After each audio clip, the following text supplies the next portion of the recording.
Ooh, that's nice recording. All right, middle button. This is the Navigator. It's always here to help you find what you need, like your apps and more. Scroll up and down using the thumbstick on your controller to see all the apps in your library. Pardon the messy room. Okay, I like the gradient color. My hand is slightly visible, but not over the menu, which if I'm looking at the menu, I really don't care my hand showing up, so people complain about stuff that don't make no sense. Alright, this navigator is always yep. Uh-huh. To experience full immersion, select the highlighted app.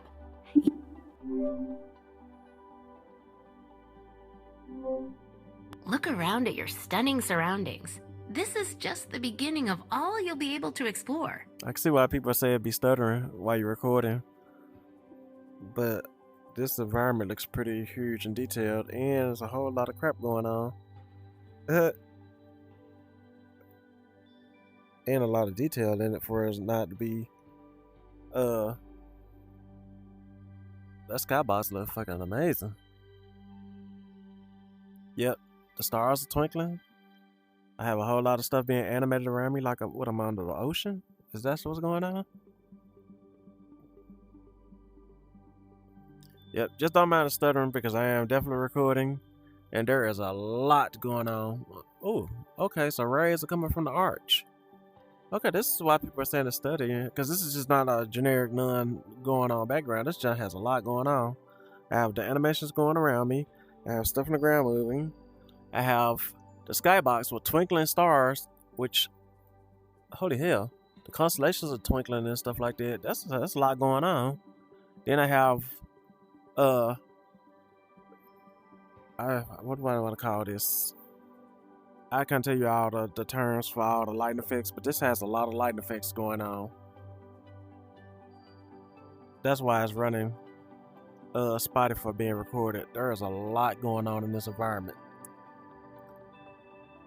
I got stuff being drawn and flung up with all this. I got particle effects, which I didn't even pay attention to the particles at first. This is a lot going on. This is nice.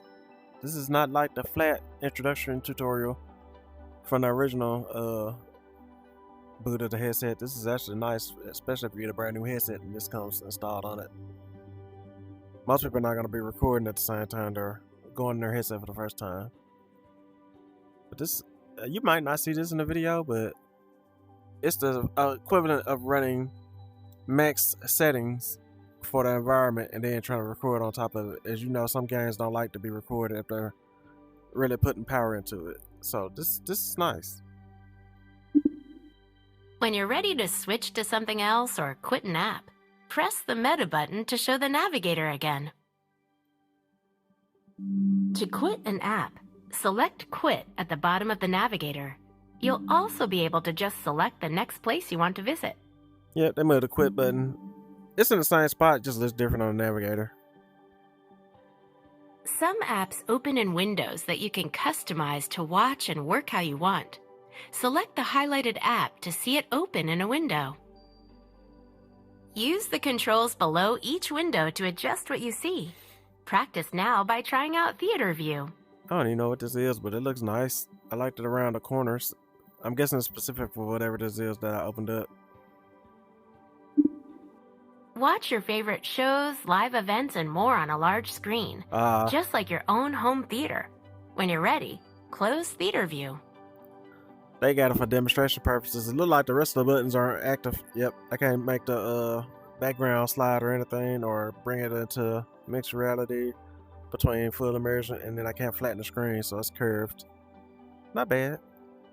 It's good for showing somebody what's up. Am I not clicking the right button? Okay. You can show or hide all your windows anytime. Select Hide Windows to hide this one now. Your windows are now hidden. To show them again, first press the Meta button to open the Navigator. Then, select When you want to close a window, select Well done! Now you know how to find your way around with the Navigator. Not bad. The Horizon feed still launches. That's the question I had about the video that nobody showed was the horizon feed. Does it come up in the Navigator or not? And it looked like it still comes up. So instead of it being the whole bar at the bottom, it's just Navigator icon, the window hide icon, and then your movement bar. But you're still gonna get the horizon feed pop up and the friends list pop up so far. Your windows are now hidden. Portable windows travel with you to other worlds and apps. To show them at any time, use the meta button. Okay, so once you close out the horizon feed and the friends app, if you don't have anything ready to go, it just takes you to pass through. All right, it launched. Nice. Okay. I like this. Kind of it's an icon phone screen style look to it. And I can thumb up and down with the right joystick to navigate it. Uh, Man, that technically was doing that already. Whoa. Okay. So this is the all everything. I need to go to the apps. Oh, actually no, they moved it. So I guess because it just redid it and it's not totally out yet, then I'd have to go to my filter on this side so I can display the actual apps that are installed. Okay. So yeah, once you set up for the first time, I think you have to go ahead and make it filter to your installed apps. And they have these apps pinned. I don't want the Horizon feed pinned. They got a store icon dedicated over here, so I don't need that pinned. Oh, and I can unpin the store. So that's not good. But can I unpin people? Yes, I can. The browser pin, I use that. Oh, okay. So let's see what I actually use frequently. I play Batman almost daily, so I can pin that one. And it showed up at the top, so that's nice. I wonder, can I? Okay, I don't know if my controller dial is goofy or what, but it always posts that minimum thing up there lately. I wonder if I unpin these and repin them back, would they rearrange the order? I can't move the store, so I guess the store's gonna always be number one. That's kind of jacked up. So it's pinned, but they say I can pin 10 items. So I'm gonna try to pin 10 items and see if the store actually keeps me from moving 10 items up here. So, uh, I guess I could just pin the browser. I wonder if it's gonna. Okay, so it just goes in the order that you pin the item. So you're gonna have to pin the items in the order you want them to show on this list. So if you want the store and the browser to be the first two things you see, you need to pin them first. And if you want an app to be the second thing you see, since the store icon doesn't move, you need to pin the apps in the order that you want them to show up. Okay, so I can leave the browser where it is in the center. That way I know where it is. So I'll go ahead and pin Survival Mars since I'm playing that regularly. And then Underdogs next since I play that regularly. I'm gonna go to pin virtual desktop up there, so when I connect to the PC, it is within the first row I see. And then I'm going to pin what was other games? Okay, so Batman, Survive Mars, and Underdog. I play those on the regular.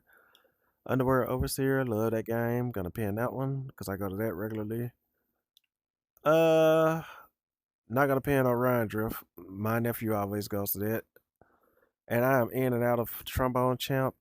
Do I want to pin the Meta TV? I'm not really watching it all that frequently. Let's see what else. I'll pin Ghost Town for now since I like that game and I think you definitely would like it. I'll pin VR Chat because I want some worlds I'm gonna check out. So that's we got one, two, three, four, five, six, seven, eight pins of my own choosing, plus the Metastore pin that's already stuck up there. Uh, I don't really watch YouTube, at least not the way it is. I'll pin Bulletstorm since I like that game. And let's see, we should be able to pin one more item. Uh, I can't say Wanderer or Civ Civ- Civilization yet because I had to sit down and really play with Civilization and try to get into it. And Wanderer was not the best feeling when I got straight into that game. So I was just playing Humanity. That's a little oh, and yeah, my pins are not available. So okay. So you only get to pin 9 additional apps and not 10 because you can't unpin the store. you can only pin 9 additional apps after that. So at the current way it's set up, they say it's 10. They might be making adjustments to it, or they might make another update. But currently, as it is in the beta, you can only pin 9 additional apps, if I'm counting right. Yeah, because that's 4 on top, and then the 5 underneath, and that would be only 9 items that's pinned, because the store is locked, and you're not able to repin it. I don't know if I go to view all. I wonder, can you pin? See, that's me in the app section pinning the library that way. I wonder, can I pin items on each screen differently? Nope. Okay, so the all section does not pin it. I'd have to go to install, and then I see my pin apps on the all library. Okay, so that applies across multiple things. You got your Horizons Worlds or Worlds section. These are not installed on the headset. All they are going to do is just launch the Horizon app, which is already built into the system. These are not taking up space in your system at all. These are not all different apps. These are all within the Horizon World app, and you're just going to launch a shortcut straight to that particular portal. So, chill out about the Horizon stuff. The main Horizon stuff that I go to on the regular is Music Valley. I wish they almost could let you pin this a certain way, at least pin your favorite worlds, because I only go to technically Music Valley more than anything, NBA some of the time, and I haven't played Super Rumble in a while. And last time I went to Horizon Central, that was so. So let me pin this world for Music Valley. That's just let me pin the worlds I like, because I'm actually making my own uh Horizon world, playing with the little AI tools, and once I get that set, I can pin that and then kind of make that my chill spot. Then you got your Horizon Plus apps. I only got like what 6 of those installed. Unknown sources, Quest Game Optimizer. Have no idea why settings is an unknown item. I don't remember installing it. So I'm guessing that's something else. I don't know why that would be under unknown source. And then downloads. Okay, so that's not bad. At least it's a little prettier layout for all this stuff instead of popping up a window here to just view this, a window here to view that, a window here to view that. So yeah, this is actually nice. I'm not worried about seeing past this menu, because if I'm gonna watch TV or whatever, I'm gonna watch TV. I don't. Why would I pop the menu up to block what I'm doing if I'm watching TV? I heard people complaining about that online. If you bring the menu up, obviously the menu is gonna be in front of you versus whatever you're watching, even if you're watching on the headset.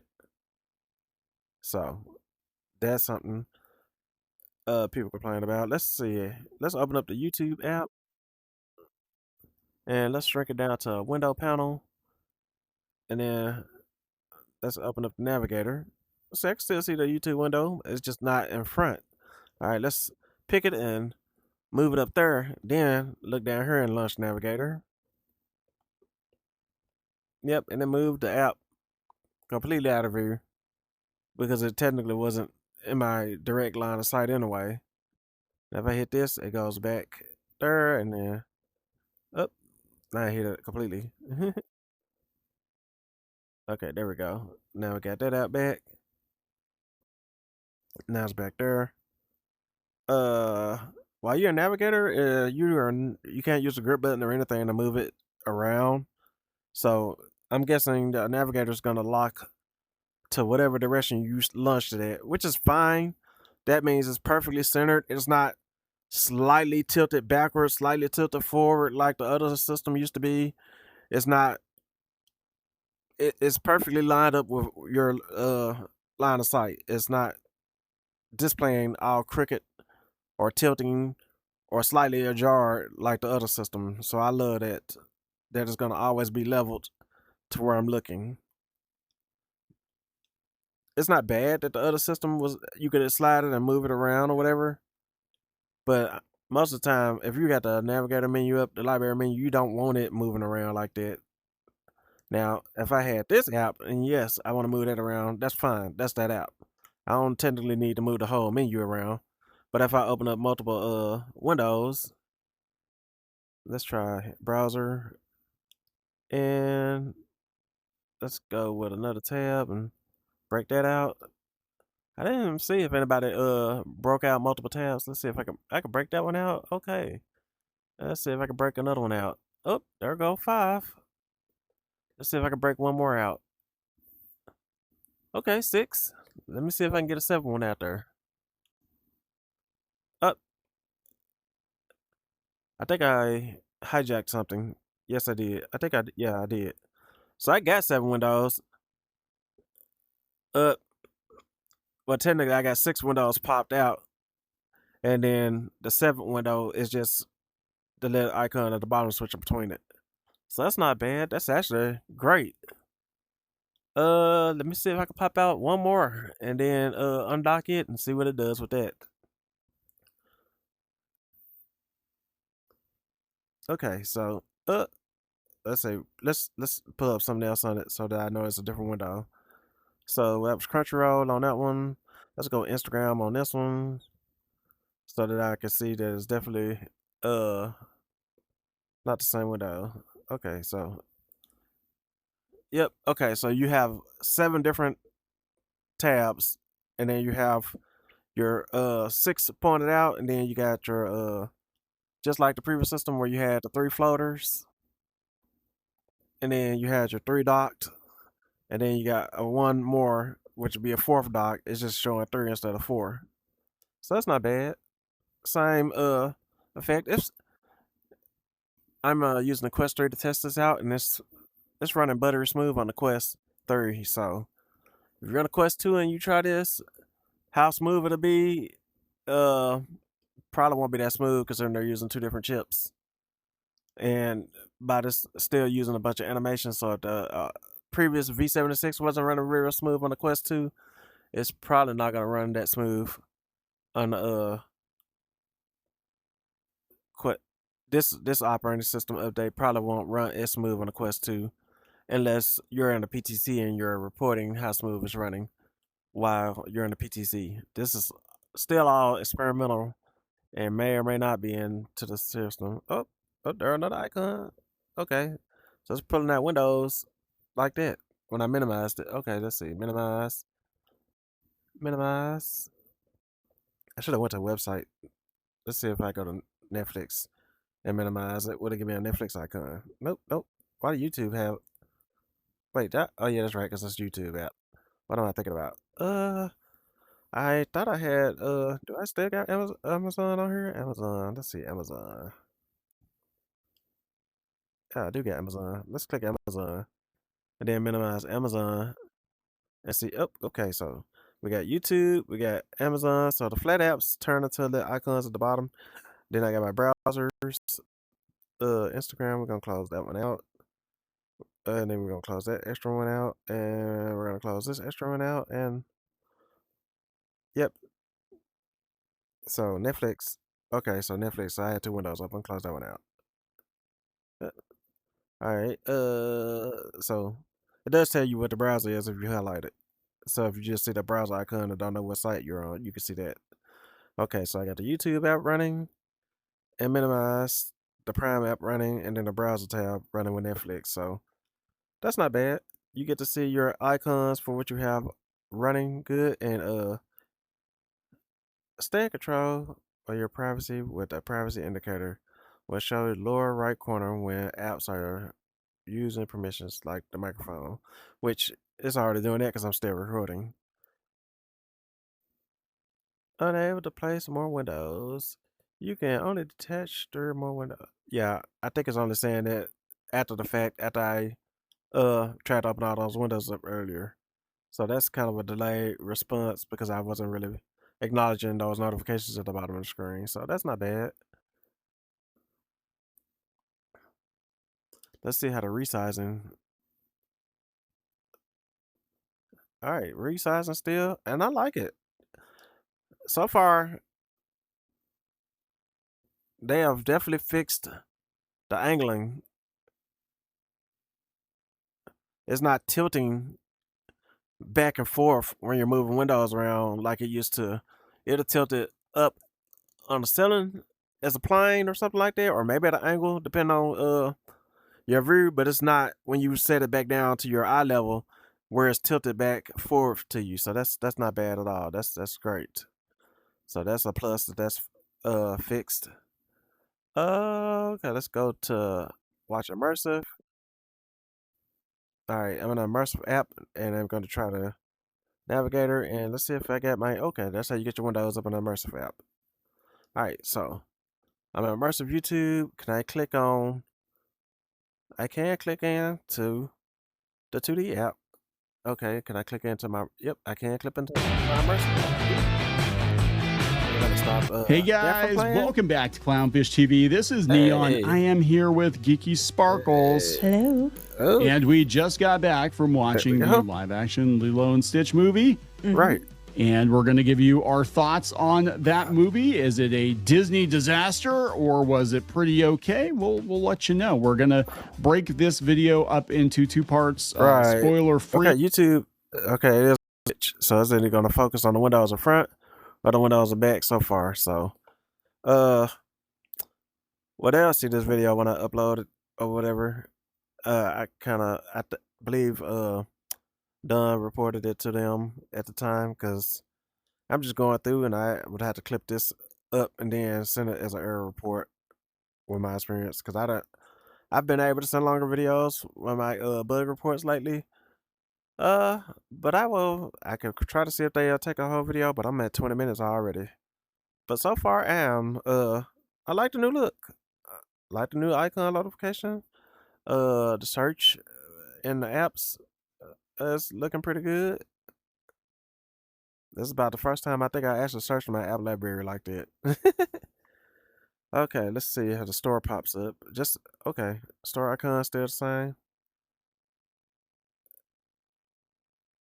The store actually popping up games.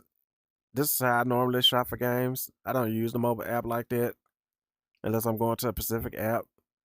But I am not seeing Horizon Worlds related stuff within the store on the headset. Not unless I'm specifically looking where to pop up. That yeah, my list is just showing me my wish list and wish list inspired items.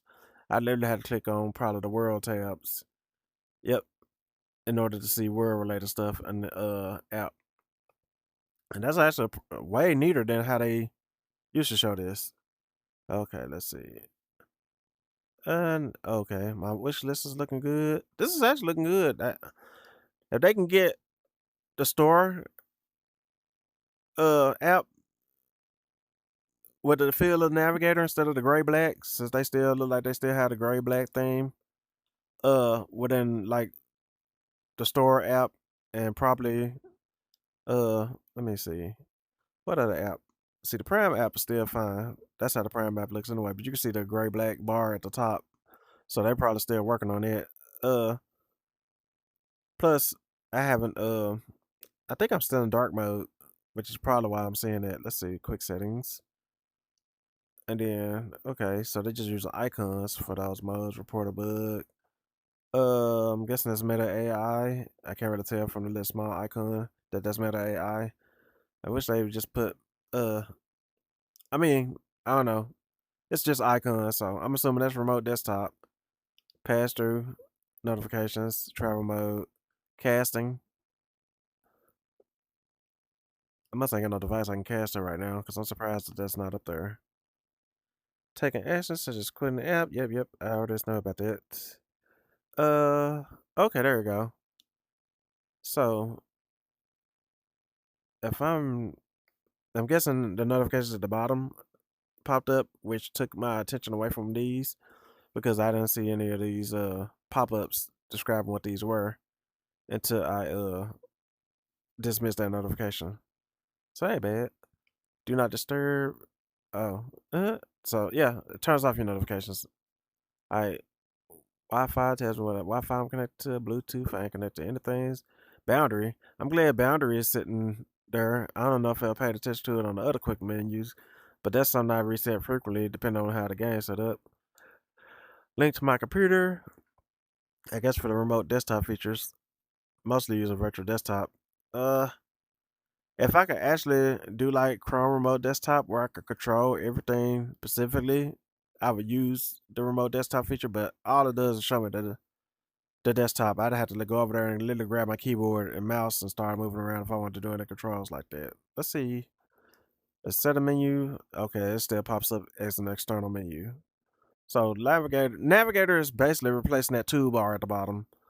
So far, look like a lot of other stuff is still pop outs. Yep, yep.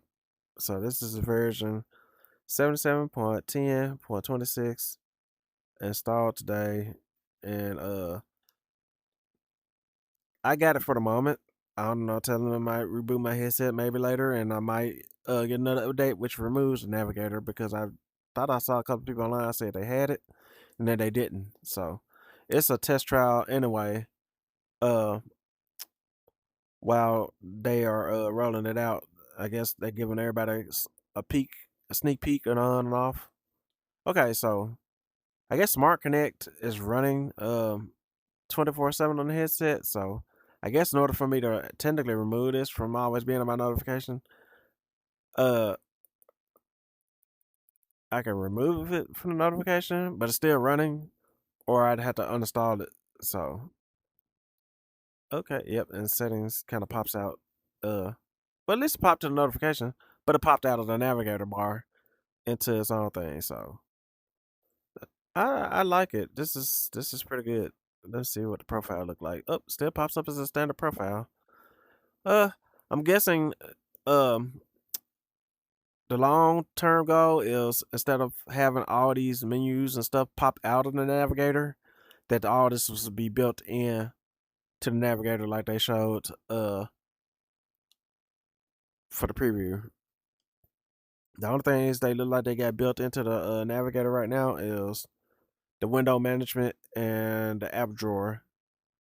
Uh, and the meta button is the hide navigator or star navigator. And let's see, close cam. Oh, nope, nope, nope.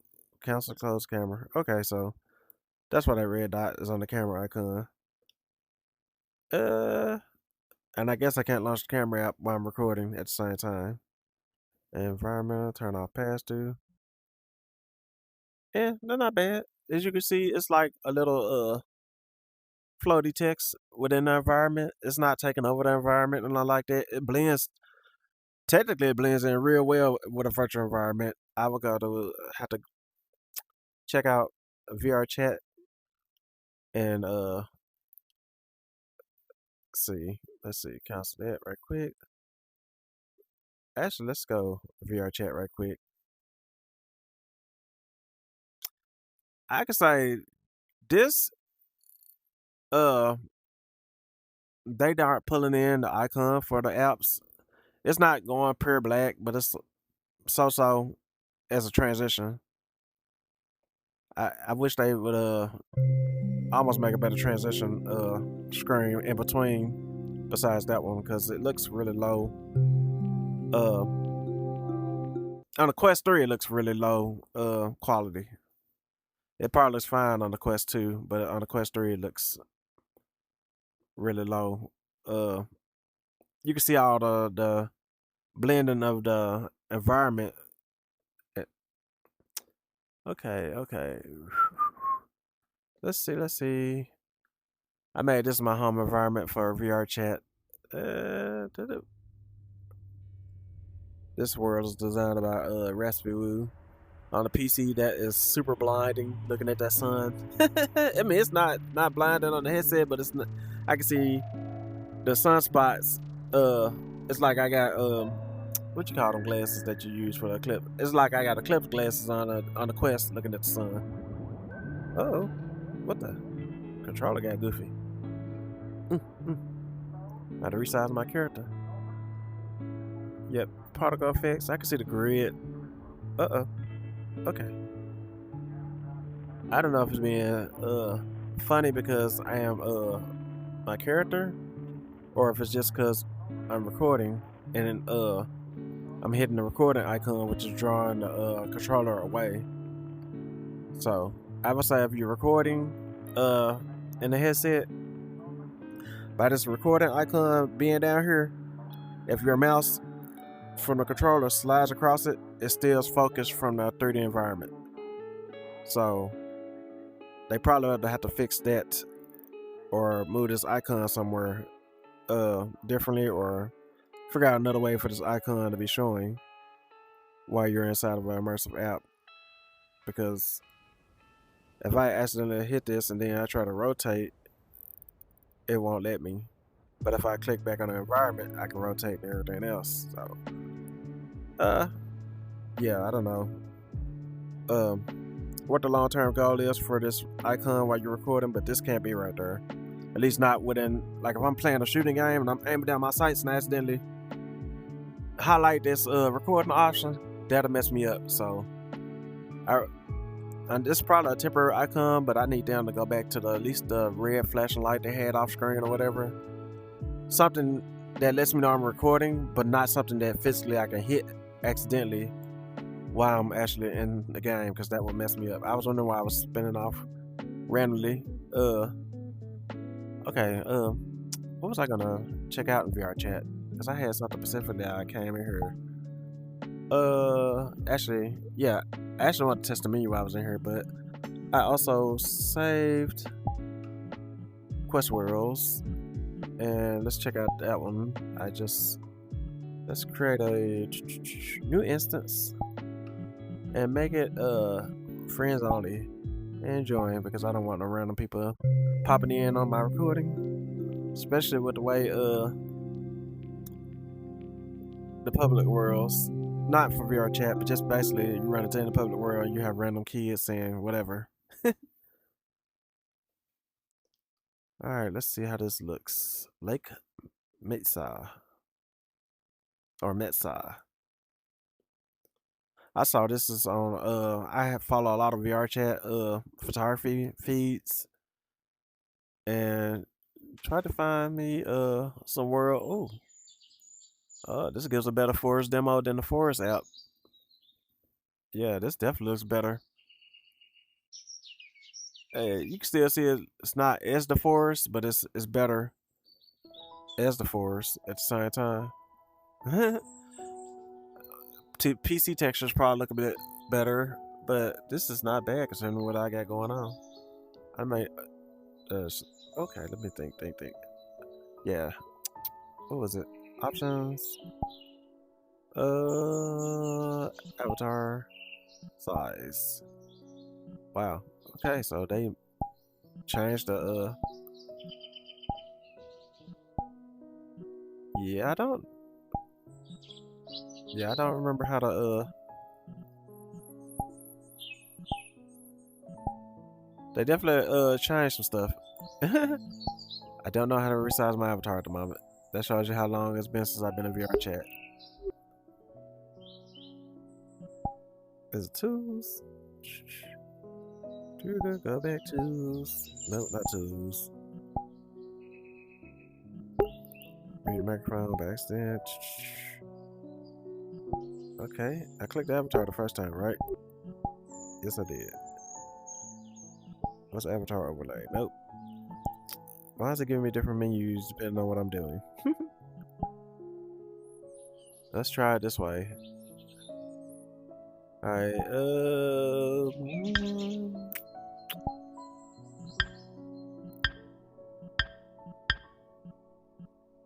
yeah, I don't know what's up. I am getting different menus. Let me see if I can change my avatar together and select a taller avatar. Let's see if that changes it. Avatar. Let's go with Ainz. I know Ainz stands up pretty good. Let's change it to his avatar. Oh, wow. Okay, he's still shrunk. No, actually, he's not shrunk. He's actually lit taller, because everything doesn't look super giant. That's not bad. This environment that they created is pretty small environment. It's got a lot of trees that you can actually literally walk around, and then they got the skybox back there. So it's not bad. It's a small environment. Skyboxes definitely make it feel whether your environment is big or not. Whoa. That feels way funny. I guess because it's loading in all the trees. And I'm recording at the same time. Yep. This probably works fine without me trying to record it. Because one disaster was set up a little different. Maybe, oh, there's a lake. I was like, this giant, oh, there's a guy fucking deer over there? Oh, it's part of my language. Wasn't expecting that. Okay, the water look nice. More of a shiny, shimmery water. Like, oh, wow. Was not expecting the birds. Okay. Is that fox alive too? Okay, this is actually not bad. If this is the home environment that you can walk around within the Quest home environments, instead of it being just a static environment where you walk into like a slightly edge, I think people would actually be excited about something like that. Skybox needs to be reworked though. Some mirror remotes. Okay, the house looks nice. I like the glass. Or is that glass? Yeah, that's glass. I'm just clipping through it. It's not bad. Yeah, skybox, planter boxes. This is not bad, not bad. I need to resize my character, but that's been a while. I have to figure out how to do it. Textures for the rocks and stuff look cool. They're flat, but they're still not bad. I think a lot of VR chat people, depending on how they do it, they don't really put a whole lot of textures into the Quest environment sometimes because they think the Quest can't handle it. And sometimes they design the Quest environments for whatever Quest system they had at first. So if they were thinking about the Quest one when they started designing it, then that's the minimum that they're gonna do it. They're not gonna think, oh, the Quest 2 can handle a little bit more. Oh, the Quest 3 can handle a whole lot more. Ooh, I like the this is nice how they got the that's pretty nice design. Ooh, and I see ray tracing lights coming in from the skybox. That's dope. Ooh, and it's hitting the yeah. Oh, that's dope. They got the light hitting the wall like that. That's pretty nice. I had to check this out on the Quest 2 and see if it looks the same. Ooh, that's shiny. Okay, that is really shiny. That's probably shined the shit out on the computer, as they tend to shine stuff up on the computer. Wait a minute. Ooh, the cola got some soda bottles. Ooh, and the liquid moving. Feel half like Alexi, as people like to say. I'm just kidding. Oh, ice in a cup. Whoa. Nice. Ooh, and it clicks. I wonder, can I? Nah, I can't grab the knives out. But can I get the bread? Nope, not the bread. Ooh, accidentally put the food in the surface. Now, some of you actually open up the stove. This one doesn't have that option. Okay, I can grab it. This weird. Some of the objects are like at a weird scale to them. My character might not be also at the right height for this particular map. Yeah, I don't think my character is definitely the right height for this. He feels like he's a little bit too big or a little bit too small. I feel like, okay, I'm sitting on the couch now. It's not a bad room. Okay, but anyway, why I came to VR chat was, let's see what the Navigator looks like within VR chat. So, okay, so it blends. Everybody calls this flat, but the way the Navigator is designed, it blends into the virtual environment. So it's not as flat as people are making it out. It's actually, whoa, that was kind of janky. Did it stop recording when I did that? I think it did. No, it's still recording. Okay. This environment might be doing too much. Because tracking, yeah, it's kind of moving the headset itself, the environment might be doing too much. I don't think I have anything else running in the background, right? Just VR chat and then the recording. Okay, no browser windows open. Because the browser tends to crash out my navigation and all that. So it could be something like that. This is a very dense environment within this VR chat world. So, and I'm recording, so that should probably be it. Okay, but anyway, what was I going to say? Bring it back to Navigator. Navigator. Let me look at it. Playing. Okay. So basically, I'm putting the controllers down, and I'm just moving the headset with all this going. Oop, accidentally hit YouTube. No, not watching YouTube right now. Even though I tend to do that later. Okay, so, this environment and the Navigator are definitely having I have the Navigator running on top of being an immersive environment and on top of recording. So to me, it's jittery because all three of those things are going on. Plus, I have my recording on the headset probably set to the highest that it could be uh for the recording. So that's already making the file size bigger and doing more processing. But let me try to move my head in small patterns so that the environment's not shaking too much for me. But as you can see, the Navigator, it's like a cloud, an oval like cloud, from an environment. It's like the fog rolled in, but shaped. I don't know how to describe what it's kind of like. You have to see it for yourself. But I would say it's like, I want to say like a. Let me grab the controllers to kind of outline it. Okay, so it's like a oval. Like look to it. It is transparent to a point, as you can see stuff in the background, and it's like a fog with the menu on top of the fog.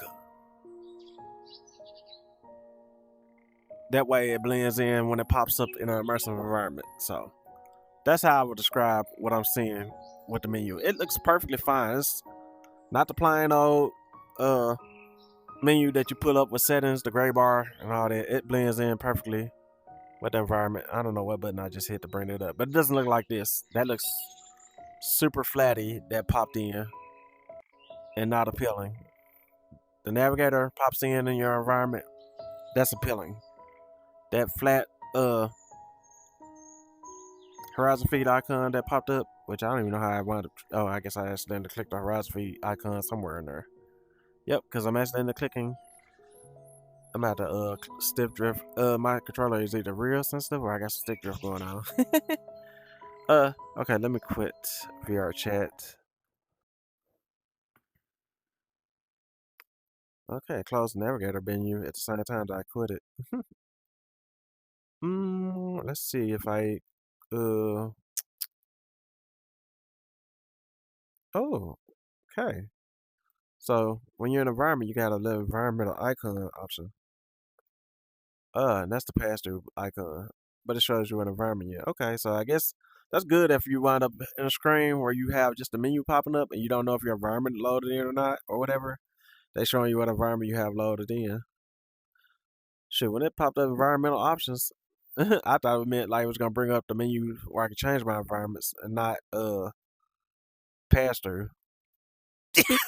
Bless me. Sorry about that. Uh, is that my battery? Yes, it did. It did die. I'm about to put another battery on there. Okay, let's see. That's pretty much the majority of the Navigator's functionality. They don't have everything integrated into it. All those different windows that popped up when you be searching around and stuff like that. It's definitely easier to launch your library. So when you just start your headset up, hit your metal the tongue twisted. Let's just say you get your headset, you either in your environment or pass through, depending on what you let it set it on. You hit the Navigator button, you hit the game you want to play, and you're in. Or you hit the Navigator button.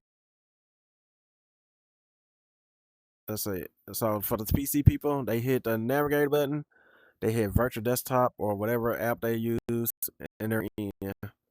And if you have the Quest link, you could probably just hit the Quest link button. But as y'all can see, I have PC games. I play them every now and then. I have Walkabout on the headset. I have Walkabout on the computer. I have Sushi Bee on the headset. And basically all these meta games, technically I have all those versions uh on the headset as well as on the computer. Sometimes I feel like playing them via the computer, sometimes I don't. 90% of the time I'm gonna play them directly on the headset. The Horizon Worlds app over here, I don't go into Horizon Worlds that way. I have that for the world editor. So I'm like I said earlier, I was building a Horizon World uh chill spot. I want to build like a little environment like that VR chat world I was just in. So that's what I'm using that for. Try to make something like that because Horizon Worlds doesn't have the chill environments. At least not that I've seen like VR chat. So I want to make something like that for Horizon Worlds. At least for me. I have free Steam games. As you can see, I don't have a big Steam library. I have the games, but I'm not most of these games are on the Quest. And to me, with my 4060, they run smooth. Some of them look a little bit more details, a little bit more particle effects or something like that, but they're not so dramatically different than the Quest version. I don't have a lot of older library, like some people that started maybe in 2019 or whatever. So I don't feel the downgrade as hard as they probably felt or whatever. Uh Most of these games that I have, or at least the ones I currently got installed, which I have more games than this, they're just not installed. These are just the VR games. Uh, and then I do Steam demos or whatever. But actually, Cyberpunk is showing up in my menu as a VR game, even though that's technically not it. I'm just using the mod for that. It's the first time I ever noticed it showed up in this menu. Gun Girl's fun. After the Fall's fun. Have like Alex looks gorgeous, but it's not my type of game. So you probably, I don't think it's a bad game. It's just not my type of game. Now, if this was Uncharted that looked like this, I'll be all over it. But it's not.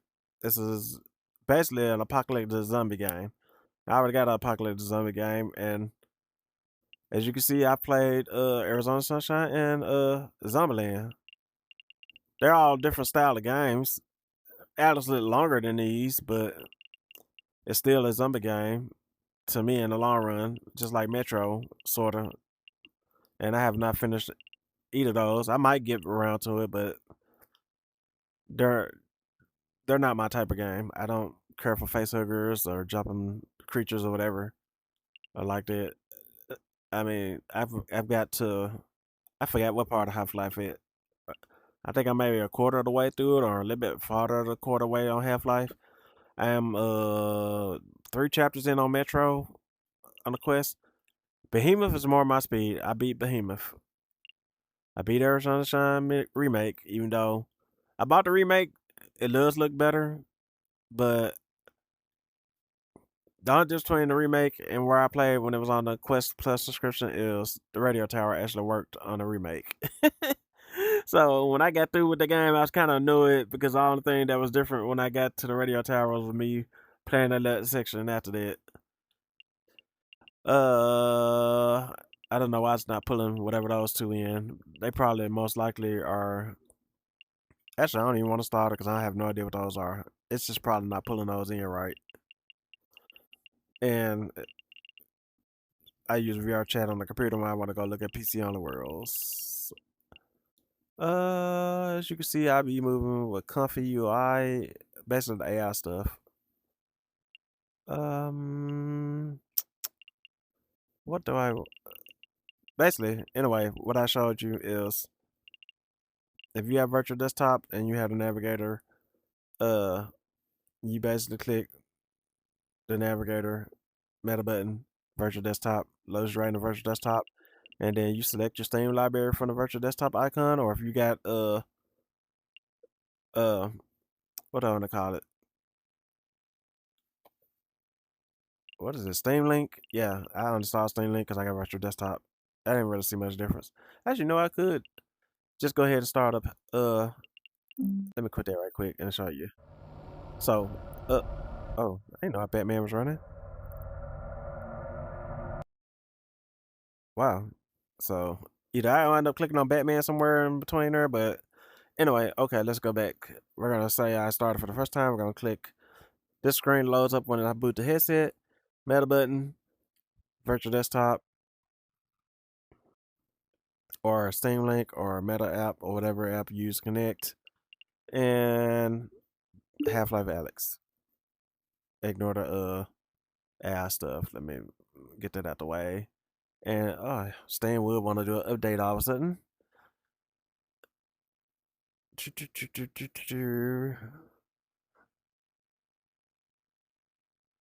As you can see, I was kind of playing with Gemini, trying to create my own little custom app and seeing how that works. Okay, so I cleared VDXR and it is launching Steam. And then launching Steam VR. Then launching Half-Life Alex. It probably would have went straight there. It had an idea to update for Steam just then before I launched it.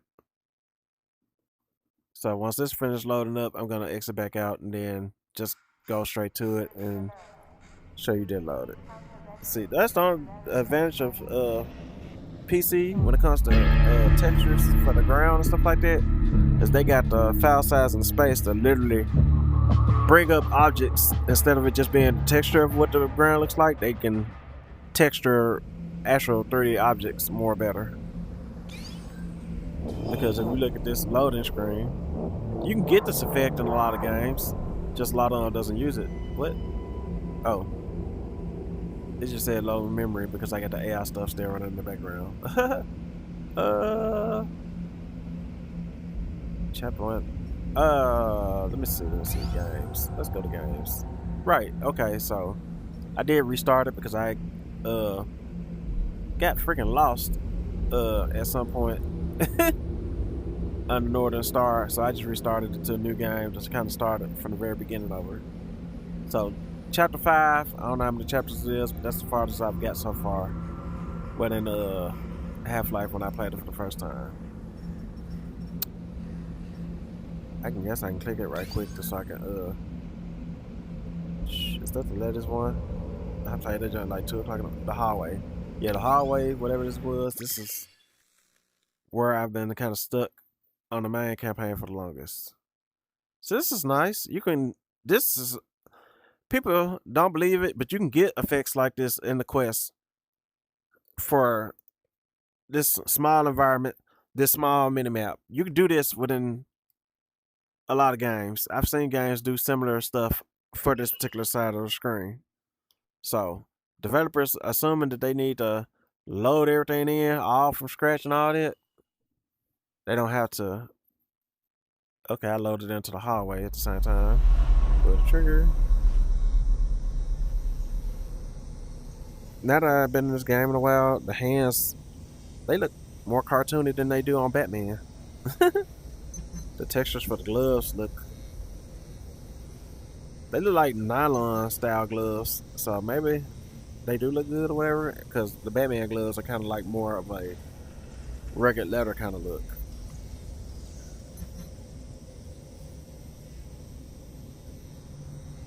It's been a while since I messed with Alex.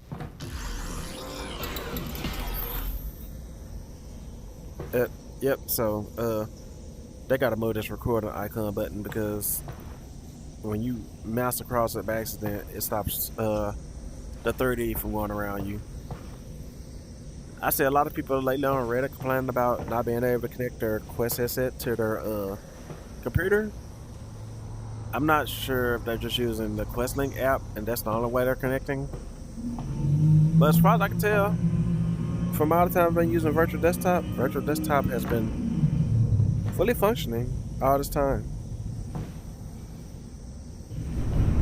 I might have to close the AI stuff because maybe this junk is rendering at the most lowest texture because some of the stuff does not look as detailed as it did. Yeah, I'm gonna have to close the AI stuff I got going in the background. I don't think it's loading the most detailed textures in here right now. That or it looks weirdly different. Wow, these particle effects are trip. But from what's going on currently on screen, you could generate all this within the quest because I've seen environments just like this. Maybe the particles might be a little bit testing, but I see some baked lighting that could be lit because, yeah, I'm not producing the shadows at all. So, yeah, people be talking about shadows, stuff like that. I'm like, you don't get the shadows or everything. This is baked lighting. I'm not casting a shadow at all. I like the interactions though, you know.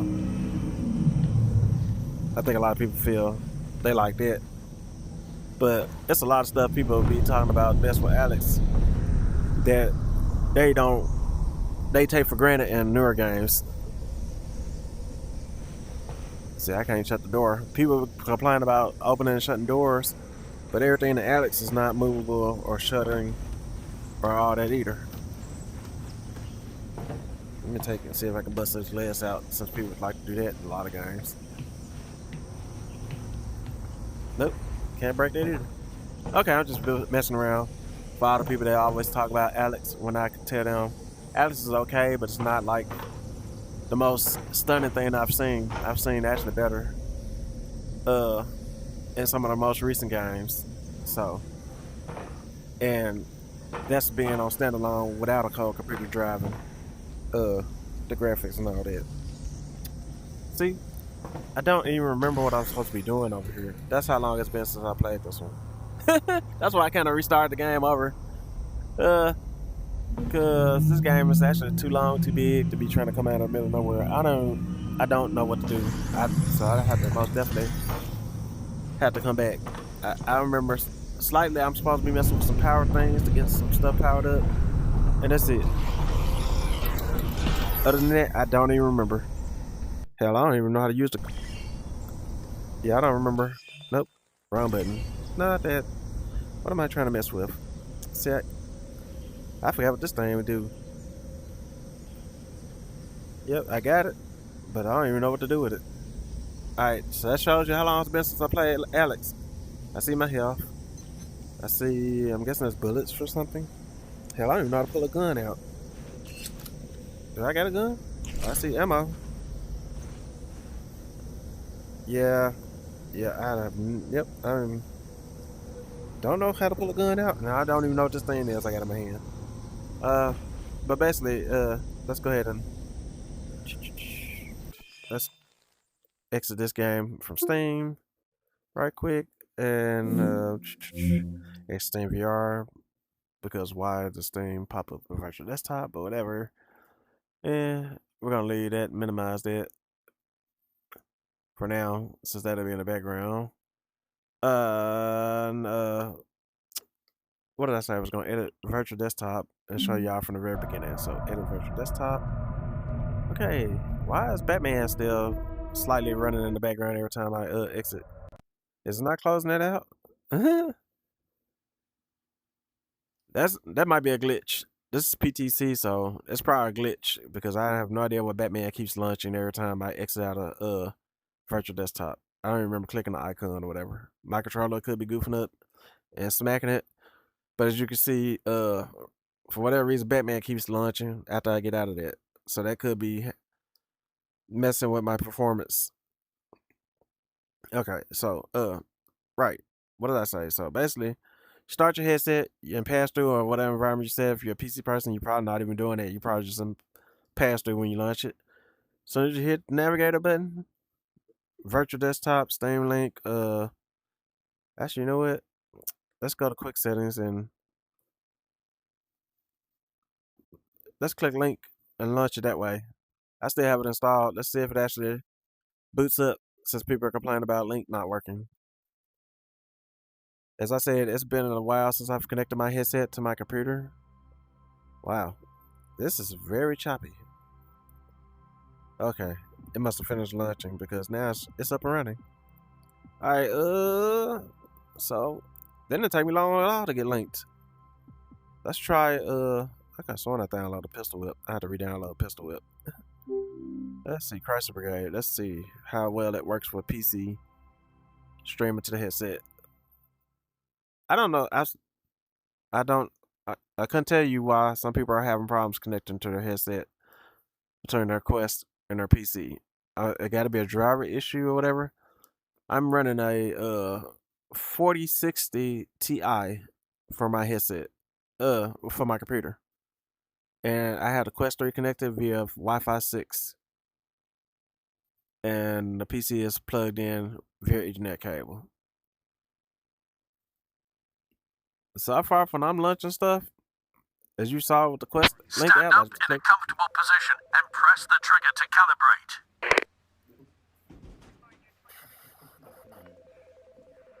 It's kind of choppy. Probably because I stood Please up. select your preferred way for reloading. Automatic. Look down and grab your gun.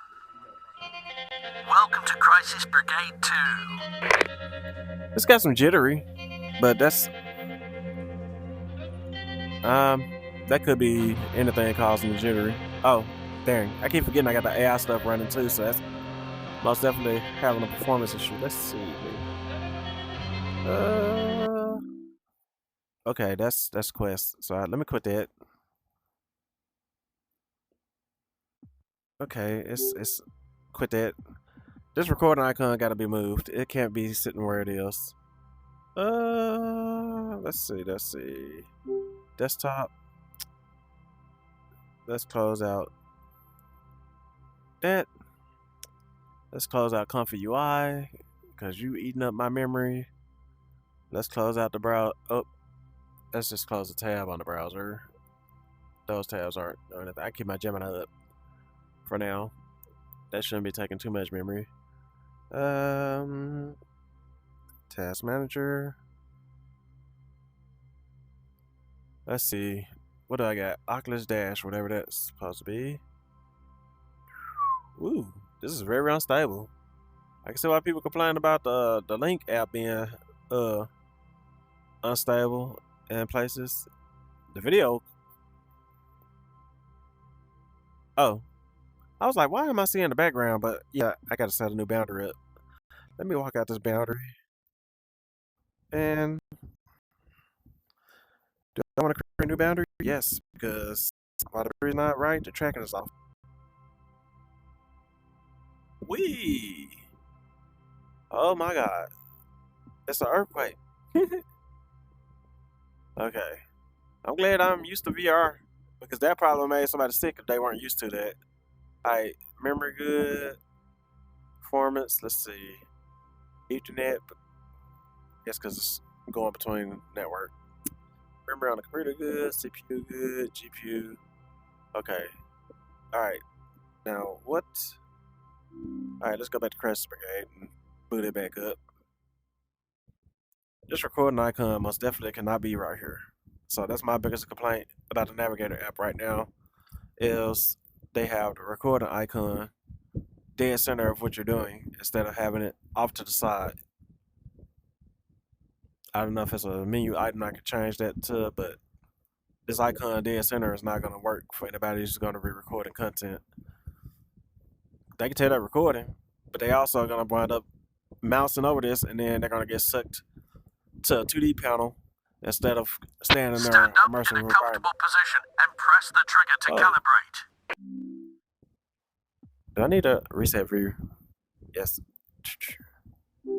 Okay, which one of y'all? Reset. There we go. Please select your preferred way for reloading. Look down and welcome to Crisis Brigade 2. Alright, that's smoother. We have been informed about problems with cross-save. rival gangs in the upper area of Chinatown. We will have to solve it, as always. Remember, you have 7 minutes to complete the mission. Wow, the controllers on the computer looks janky. Let's see if this looks any better than the Quest version, because nope, it's about the same to me. Except the light from the rays is tracing down. That's about all I can see on this. Whoa.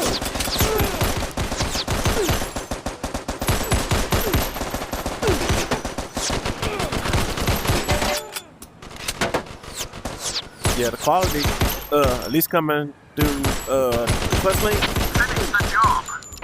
by default settings, do not look that great. It definitely looks It looks. They're coming. You must carry on. You can definitely see, like, if you have a YouTube video that's not streaming at full HD, it's like streaming at 380p instead of 1080p. I can see that effect using the MetaLink app directly, which I have never noticed in virtual desktop. So I'm not going to go into OVR2 kits or nothing like that as a regular user. Nobody should be expected to be able to just hit that way. It looks fine. Wow. Have you seen that? It looks better in the headset. Now everything depends on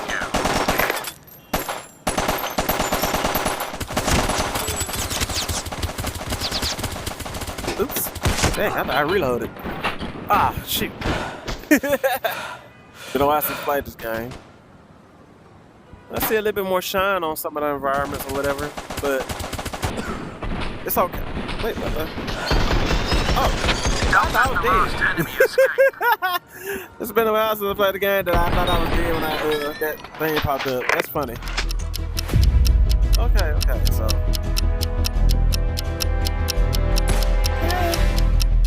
Like I said, people are talking about the graphics between the computer and the Quest, and depending on what game it is, it's not much of a big difference depending on the game style. I'm not really playing any games on my list that require to be like photorealism. This game is already a paper animated style look to it. Oops. I would say the textures about the only thing that looks different. The brick looks like it's almost, it looks like it's an epoxy. You can see that the bricks are kind of poking out, but they have like an epoxy like look to it in the headset from what I'm seeing. So it being flat and brick for this style of game, or being epoxy, this effect, not much different. Then over there, to me it looks like 480p stretched out on the big screen instead of 1080p or 4K. So that's most likely probably due to the software. So the headset itself, using the MetaLink app or having the network set up with the default settings or whatever, it could look great or it could look like shit, just depending on what the game set up like that. It looks fine to me, but it also doesn't look like it's HD 4K to me with the default MetaLink app. When I play in virtual desktop, the game looks a little bit better to me. And then when I play on the headset, I'm not really paying attention to that. I'm just mostly concentrated on gameplay. Okay, let's quit that out. But I am able to connect. I could probably go in here and make some settings. What do I have Erglink set to? And I might need to turn it down because it might be trying to push too much. Keep changes. Let's see. Let's change it to 150. That should smooth it out. Fixed. I set bitrate. Oh, that was on dynamic. Okay, let's go fixed. Keep changes, and let's, instead of it being dynamic, just fix it and see if that does anything for how it looks. I don't really play with it that much. Like I said, virtual desktop is my preferred connection to the computer. What did I just touch? Anyway, I'm guessing this is how it shows up now. Within the headset or whatever. Whoa, what is that? They got the Horizon stuff built into it. I was like, what is that? I don't remember seeing those. Alright, this is my installed stuff, continued, and then they have the Quest Store built into the desktop app now. So this is just what, my library, pretty much. Yeah, this is my library, and then wishlist is probably gonna bring up the wish list off my Quest. Yeah, that's off my Quest Store. So that's a cross buy between PC and Quest or whatever. And then some of this stuff that's showing up on this list is most definitely off the Quest Store and not the PC store, depending on what it is. But anyway, what was I trying to do? Go back home, and I made the setting change. Let's try something else. What? Okay, let me see. I got Behemoth on here, right? Let's see what Behemoth look like on the PC. with the new settings. This video showed Navigator a little bit, and then I'm talking about Navigator, and I'm talking about the PC connection and all kinds of stuff. But basically, if you're watching this PC session, I am on V77 PTC. All the stuff is experimental. Your performance may vary depending on what build you get. This is not a build that's out in the public yet, not unless you jumped in the PTC, which means if you're in the PTC, it's not a stable final version, which means if you're having connection issues with your PC or whatever, get out of the public chess channel, go back to a stable version. V76 is the stable version. So get yourself out of the PC version into that. And I'm gonna have to restart the desktop connection. But I haven't launched Behemoth in a long time, so I'm not sure if it's just taking a while to pull the files off my external drive over to the system. So I am going to give Behemoth probably another couple of seconds or whatever and see if that works. I would say the biggest thing I hate about connecting to the PC is, let me see if I hit the Navigator. Nope. I hit the Navigator button, it brings up the PC Navigator. It doesn't bring up the Navigator for the headset, which I guess is fine if you're using the PC, but since this is supposed to be connected, all ecosystem or whatever, I'd rather bring up the headset's menu. That's why I never really used MetaConnect PC app, because it used to be an environment in here, or at least something. Now it's just the Matrix, or whatever you want to call this. Void. Talking to Isekai God or something like that over there. Virtual God. I'm just messing. Yeah, I think I'm gonna have to quit this and then relaunch it, maybe. Because I'm not sure if, I can't see my computer like this either, so I don't know if it crashed out or what. Let's yeah, it might not have been, because I'm just looking at my desktop, and I think my desktop has Behemoth running, but I don't. There's no. It's just this loading, so I don't know how to. Yeah, I don't know how to stop it. Let's quit. Let's quit that right quick and see if it. Yeah, come on, quit. There we go. And Batman is running again. So yeah, they're gonna have to fix why Batman keeps launching for whatever reason. Let's try to quick connect again. Oop, actually I should have just clicked on it. It probably launched straight in. Let's relaunch the computer, see if it relaunches the Meta app. Okay.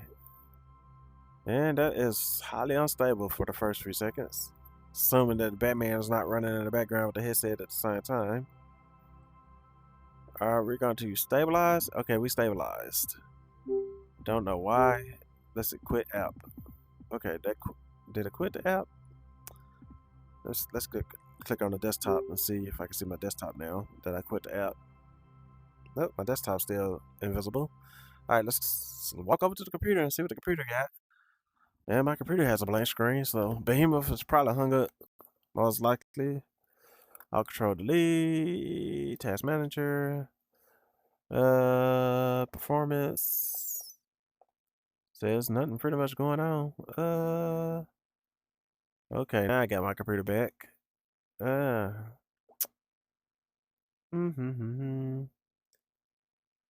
I see is Oculus Dash because I got that running on the computer right now. I don't see nothing else. Alright, now that closed out, I haven't ran freaking Behemoth for forever. Let's if I got to, I go back to what game did I have running? Chrysler Brigade.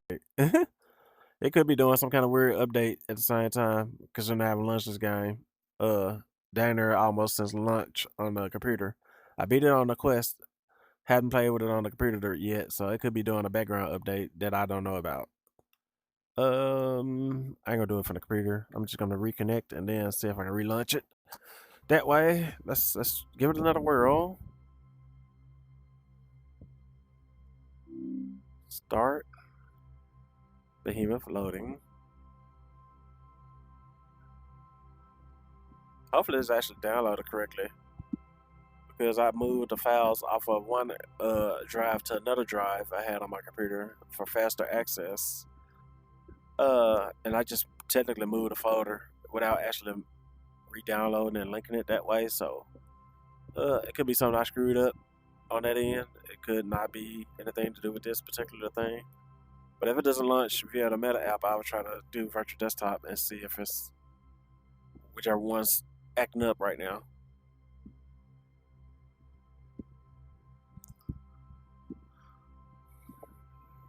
If I was like, PCVR is great.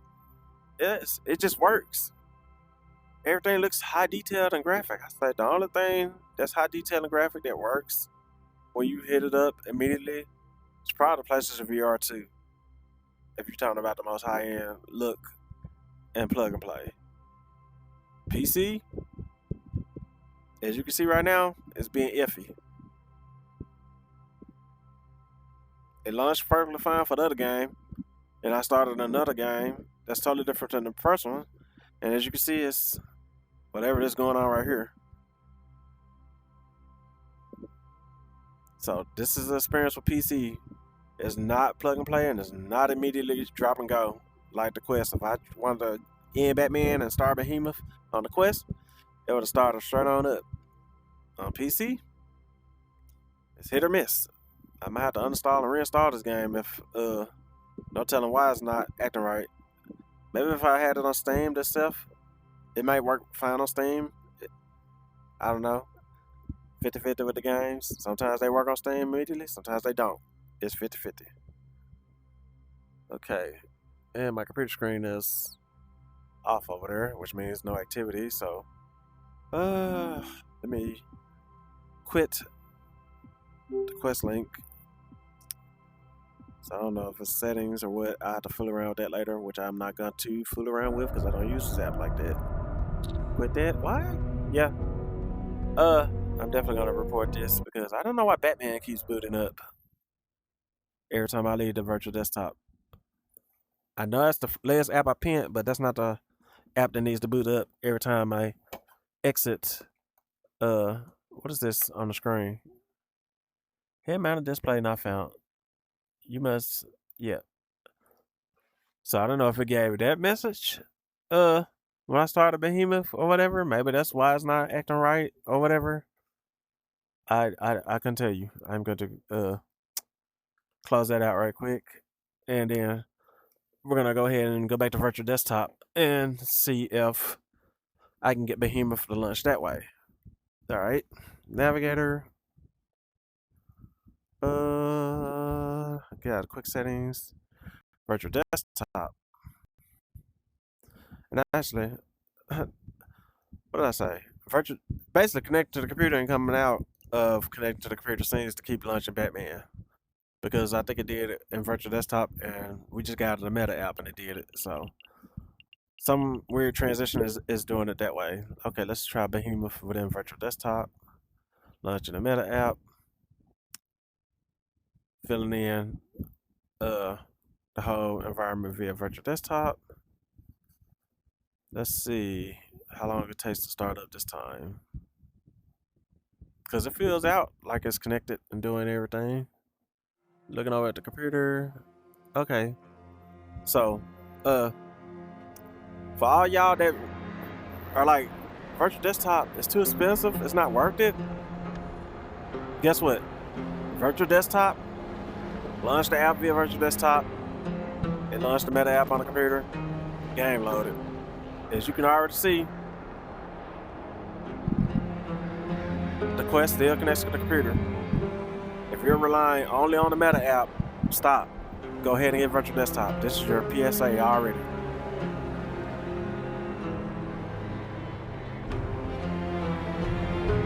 I would say they bumping the textures out a little bit more on the PC. These rocks are actually more lifted up right at my feet than they were on the Quest.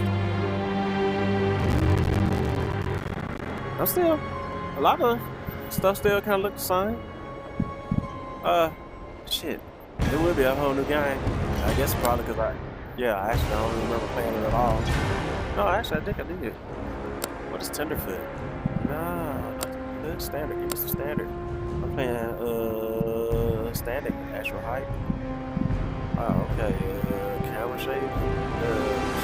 Pages. Next. Vibration on. Snap turn 45. Turn speed 20%. No. Oh, okay. Smooth turn. Bump that jet up to 100% speed. I don't know what that means. Yeah, okay, that works. Because when I'm turning, I don't really want to turn this slow. That makes me sick. I rather just snap turn or speed turn like I would if I was actually turning. Okay, let's see. Rest of that could be the same for now. Yeah. Whatever's next, What? I'm ready.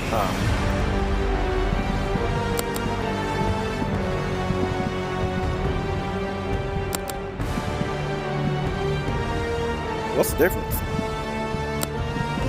Alright, can't tell too much of a difference.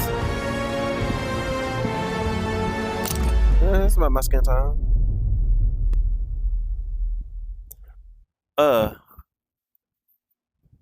As you can see, it's available on PC via cross-buy. More likely I'm gonna play through it again on Quest directly. As you can see. Whoa.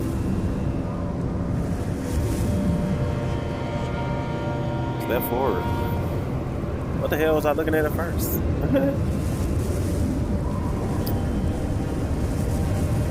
I guess it's been a while since I played the game. My arms feel like they're kind of, sorta, not matching.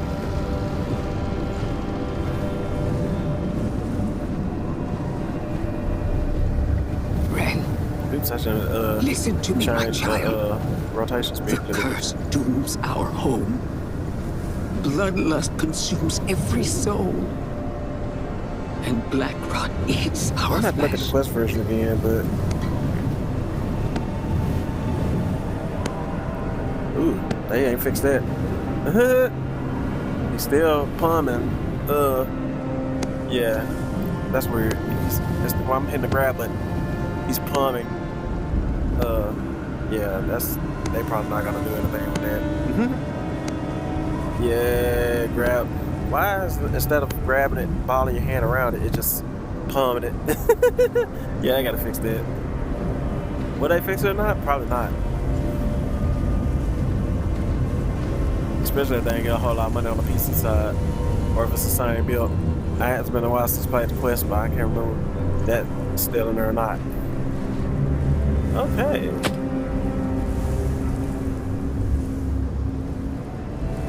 Looks about the same to me. Definitely don't remember the Quest 2 looking controller popping up. But baby, it's been a while. Last time I played the game was around Curse. Christmas. The rot came from the Forsaken Lands. You must It's venture there recording to and face playing what it. It's a lies lot smoother within. at the moment. So I guess if I was wanting to record gameplay, I probably would play it on the computer. Hey, I hope he was the one I killed. Oh, he was.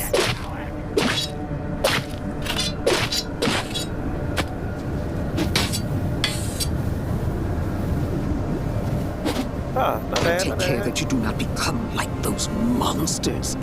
Ancient evils dwell in the Forsaken Lands and corrupt everything.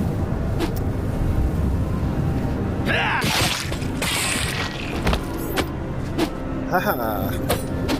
Oh yeah, I missed that nice meaty headshot. Do what you must to destroy the source of our hunters, the behemoths. Save us all.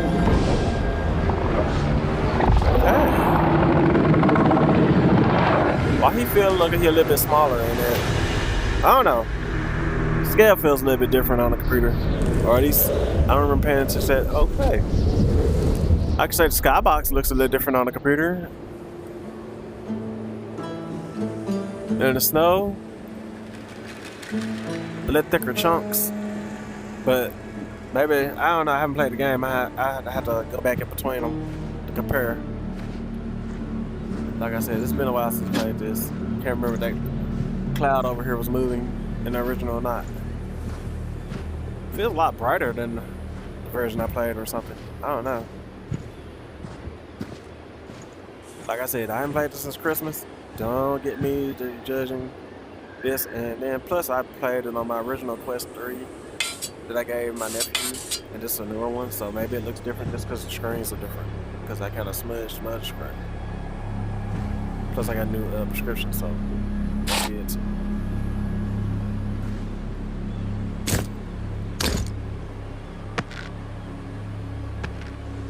Okay, there we go. I'm already bloody and nasty. I press the X button to descend. Am I freezing? Why am I changing colors? I must have accidentally pressed my whatchamacallit button. Looks fine. Looks more shiny for whatever reason. That looks... I don't know if that's the light hitting it that way or is it supposed to be looking wet? Is that what's supposed to be going on? Is that supposed to be wet rock? Is that why it looks like it's supposed to be shining like that? That's something I be seeing on computer. Sometimes stuff just doesn't look right. Or is that supposed to be ice? Maybe that's because it's snowing. Maybe that's ice accumulated on the rocks. Not that I can really tell. Just like, yeah. I guess it's this. Yeah, okay. Okay, that's supposed to be ice. Okay, that's why it looked like that. Okay. I don't know if they had that on the Quest version or not, but I guess it's supposed to be looking icy. So this looks icy. Can I slip? Nope, can't slip. This looks icy. Doesn't make me have any more fear. Whoa, shit. Oh. Anyway, yeah, it was not bad. Okay, so basically, I just wanted to see if it's gonna be different. Basically, if you're having computer issues, don't use the MetaLink app because apparently it's unstable with the PC version. As far as I know, it worked fine with V76. If you're on V76, you stay having an issue, then my best suggestion is use Steam Link or Virtual Desktop. Alright, let me exit this out. I'm probably not gonna play that on PC. I might. It depends how I feel. It was smooth so far. How did I wind up in the theater mode? Or was that the environment I started with? I can't remember. Most game I play on the PC is Cyberpunk and After the Fall. Cyberpunk because it's a mod. After the Fall because I bought it on PC, so I play it on PC. Alex, I play on PC because I bought it on PC. Grimlord, I think it was a Humble Bundle, so I played on PC. VR Chat, I play on PC when it's a PC only world. Gun Girl, it was pretty fun. I played them because they don't have a Quest version of this game, so normally when I'm playing on PC, it's usually games that are not Quest versions. I don't really hook my headset up to the computer all that frequently, even though I do the mods. Sometimes they work, sometimes they don't. Sometimes I just don't feel like fooling with the mods. Nothing against the mods. It's just, as you can see when I tried to connect to the game earlier, it was janky. So sometimes even Steam is like that. It was days when I first got it hooked up, tried to go to Steam, it didn't work. It was hit or miss. So like I said, PCVR is great when it works. It's iffy when it don't. Where's UEVR injector? Okay, there's UEVR injector. Where's my Steam library? Steam. Come on. Am I? Shoot. There we go. Library. Okay, so I got a bunch of games. So, I'm gonna have to rearrange the VR stuff. But basically, After the Fall, one of the favorites that I play mostly. After the Fall, Arrogant. Auto Depth Viewer basically is taking your photos and doing a new feature with Instagram where it's converting it into 3D. Cyberpunk mod / the regular game. I have Demio on the computer, which I haven't really played on Demio. I think I tried it when I first got it, but then they got it on Quest Plus, so I have it on that too. So I just play it on the headset since it's not all that graphically thing. GTA I got for the mod, which I hadn't found the mod or used it. Half-Life was free. Not that Half-Life, Alex. Half-Life 2 was free. That's why I got that. So Alex, Half-Life Rush suppose it works with the VR injectors. That's why I bought that. Still haven't played it. I have a lot of PC games that I haven't played because I rather technically play VR, full VR games instead of modded versions. And sometimes I work on PC or not, so that's 50-50. I love the Persona series, so I got that. Bought the Bioshock while it was on sale. As you can see, I bought the Personas while they were on sale. I should have refunded the Raccoon. I've had to get some patches for that. They don't work like they used to. Let's see. Yeah, I don't really have that many virtual games. Zero Caliber VR. I have that on Quest and on PC. I think I wound up getting that on bundle too. Then I bought the Yakuza series, and then all these other games. Some of them about I don't like horror games, so I didn't put Propagation in Paradise on there. Sword Art Online Bullet supposed to works with UVR. That's why I bought it. The Outer Sight demo. I got it on the computer.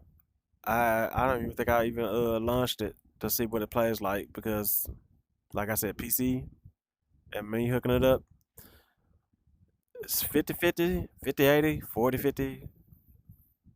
It's hit or miss. I've played a couple of games that were demos during Steam Fest. As you can see, I got a lot of demos, and I do it that way if I feel like messing with it and losing a day to it. But usually when I get home from work, I'm not jumping straight to the computer for some of the stuff. Because some stuff, if it's pure VR like Alex After the Fall, they work straight up in there. Actually, you can see the recent games I played on my Steam headset. Uh, Alex wouldn't have been on there if I hadn't just started up showing y'all a little while ago. And I think that was just up there because of the update. But I would say the last games that I actually played recently would be VR Chat, After the Fall, Power via the UVR, Cyberpunk via the mod, and then some of this other stuff I clicked on just to update. So haven't really been playing flat games all that much or modded games. I could play it, but mm, I grew up with Nintendo. I'm not a graphics hog. I'm not seeing massive difference with a 4060. If I had a 4090, 3090, 5090, and stuff looked at like 4K ish more than what it is, then I would probably do that. Or if it was just basically something like if all I cared about was Cyberpunk style games or Power World style games or the Yakuza games and all that, and that's all I wanted to play, but in VR, then yeah, I'd be harping on PC. But like I said, PC's cool. It's great. PlayStation is great. Quest is great. I'm not downing any of the systems.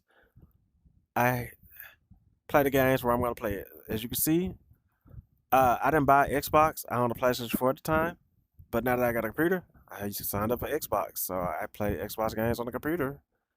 And uh, I haven't really seen a particular game that had me wanting to get a PlayStation 5 yet.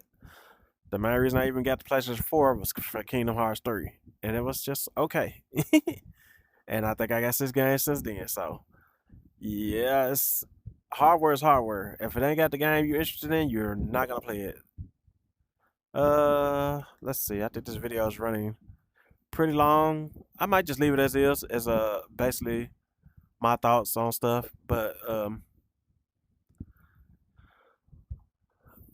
let's see what else I was gonna talk about. Basically, I was mainly talking about Navigator, and as you can see, it's pretty good. Whatever. I mean, people talk about uh Steam. I guess the only thing let me click that picture mode. See how it looks.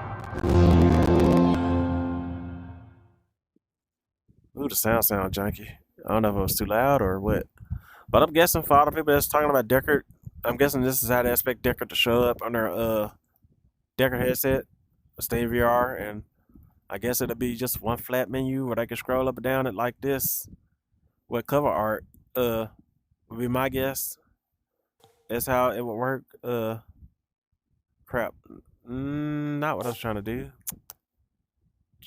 What's new? I don't even know how to navigate this. Let's see. Oop. They don't have the buttons built in. Back. Let's go. I guess library. Yeah, I guess library is what they ever see, and then maybe they started up and be playing flat games or whatever premise people are excited about a Steam machine, VR headset or whatever. I don't. Maybe it'll act like virtual desktop or a Steam Link, and they just have their Steam stuff pop straight up or whatever. But if that's all you're excited about, I don't know what you're expecting. Maybe they'll create something that'll wow me, that make me want to pick that up as a third headset or whatever. But right now, I have a Quest 3 and a Quest 2, and the next headset I might pick up might be the PlayStation 5 and VR 2 if I see a game that I want badly enough for the PlayStation 5. And yeah, so you can see my Quest connects to my computer, so technically it's not really a reason for me to get anything besides my computer and the Quest. I would just be getting a PlayStation because they got something that none of the other systems got. But yeah, I don't even remember how to get out of this. Let me hit power. It's a big picture mode.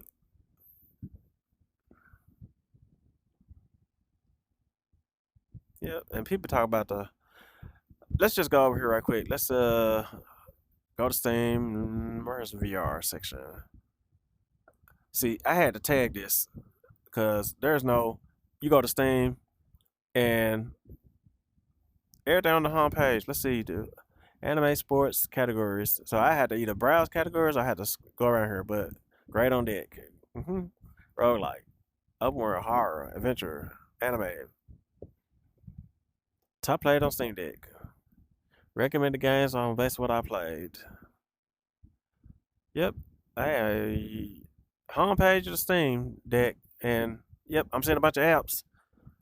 If I had a VR headset, I had to scroll down there to the bottom of the page just to see VR related stuff.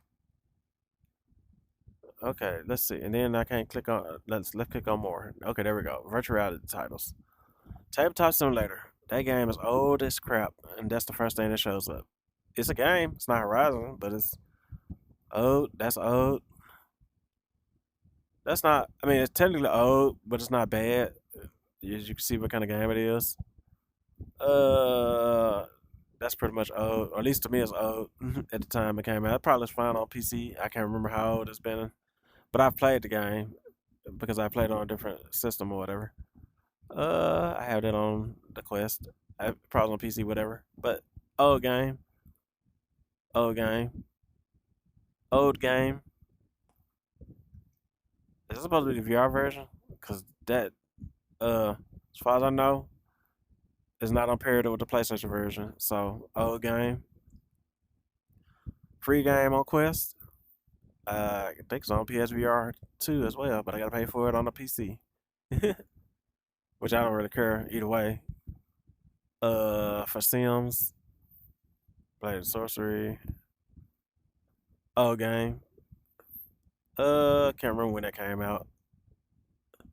That was it. That's your banner ads. Most of the old games. I don't see Arcane Age. I don't see freaking Midnight Walk. I don't see what else. I don't see Behemoth. I don't see Metro. Those games should be up here at the top. If this is gonna be the virtual reality section, because those are all within like the last year.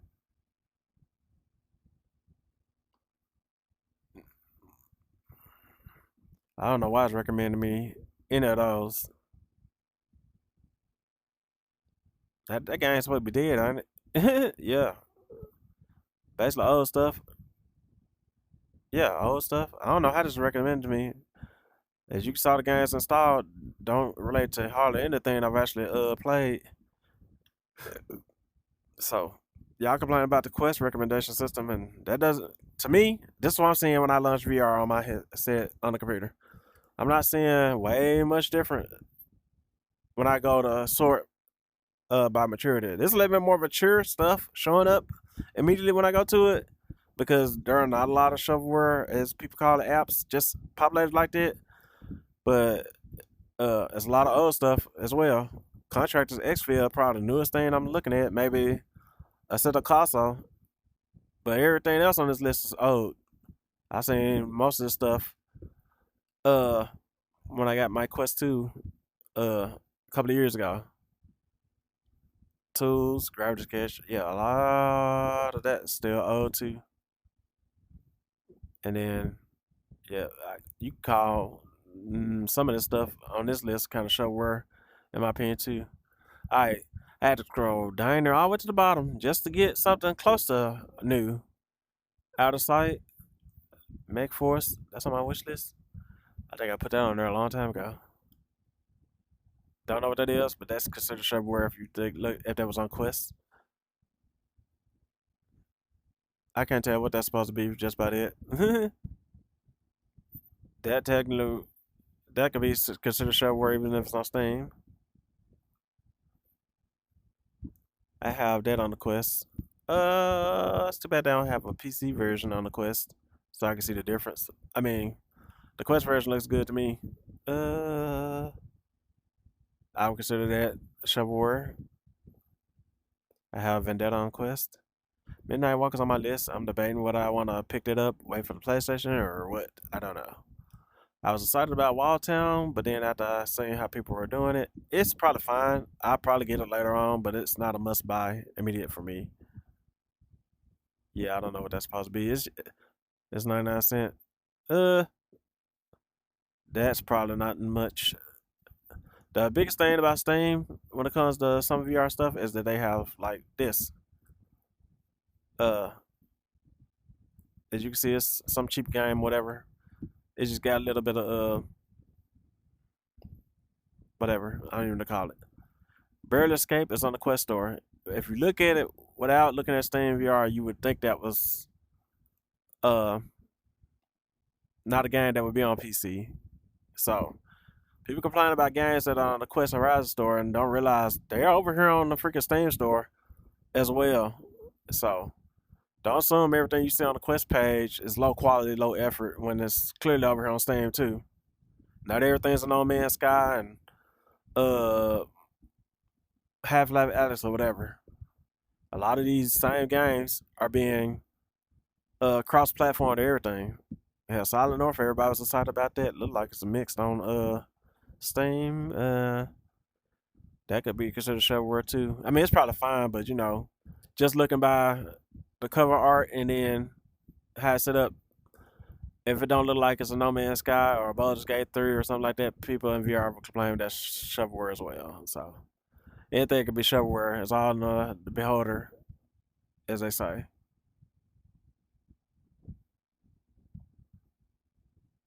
There you go. There's your free to play game on the I was just messing. They've got a lot of free play games over here on Steam too, while everybody's complaining about free to play on Quest. In fact, there's probably a lot of people looking up for free to play. Is that it? Wow, that where's the next button? That was new and trending. Why is it only showing me 30? Yeah, I'm only seeing 30 games. What the hell? Right. So what do I need to do to get it to load more VR games? Y'all complain about the Quest library, but Steam library is not all that great. Let me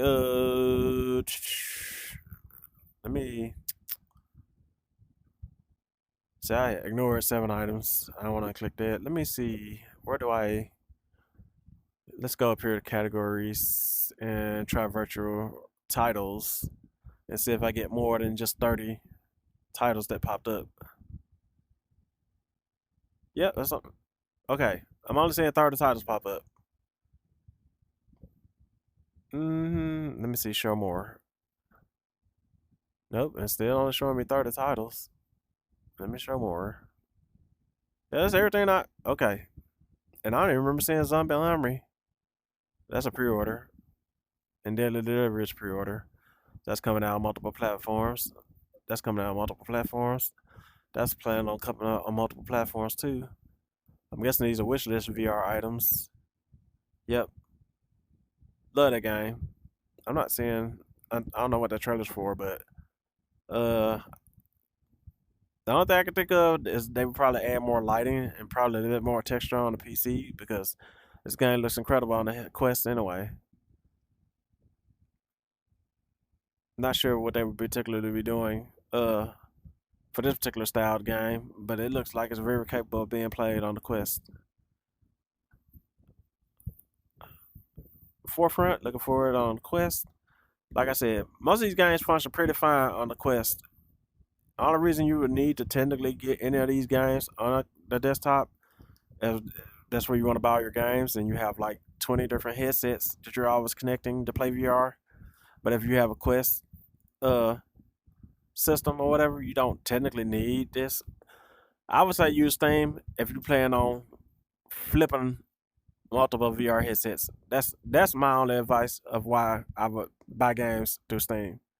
If I'm going to flip hardware like that, I'm not flipping hardware like that. Most people are not gonna flip hardware like that. Most people are not gonna buy every headset that comes out. Some enthusiasts will. Most people won't. Most people are gonna pick up the most affordable headset that they can afford. That meets their quality standards. Most people are either gonna pick up the Quest or they're gonna pick up the PlayStation. If they got a decent computer, they might pick either or. But the computer, like I said, I had a freaking computer all this time, but it didn't have a graphics card in it. I only got a computer with a graphics card in it within like the last year and a half. And I'm still doing about the same old stuff I was doing on the computer anyway. Free games, extra or whatever, but not all that much. Uh, so like I said, pick your games and buy them where you're gonna play them. I play 90% of my games on the Quest, so that's where I'm gonna play them. If they're exclusive to the PC or they're unique games like Gun Gale or something like that, then I'm gonna play it through the computer and deal with the headaches of connecting it that way. Sometimes it works immediately, sometimes it don't. Gun Gale kind of took a weekend to get straight when I had it going through the computer. And my godson has a not godson, my nephew has a PlayStation 5, so if I really want something bad enough to play on PlayStation 5, I might get the hardware for the PSVR 2 and take it to his system and play it that way. But unless PlayStation really comes out with something specific, I'm probably not going to buy a PlayStation 5. Even GTA 6 will eventually pop up on PC like it popped up on. Actually, I think freaking GTA 6 is going to be on multiple systems. So, I mean, I'm not going to miss out on playing GTA 6 anyway. Not that I'm playing GTA 5 at the moment. What else? That's about it. I mean, basically, I wanted to talk about Navigator, mention connection between the computer and all that. As you can see, I'm using virtual desktop. It is my recommended uh Quest 3, Quest 2 to the computer connection. As you can see, when I launched the Oculus app, tried to start the game, it didn't start. Went to virtual desktop, it started straight up. So whatever crap they got going on with it. And I'm not even yeah, my settings aren't even maxed out on virtual desktop at the moment, so yeah.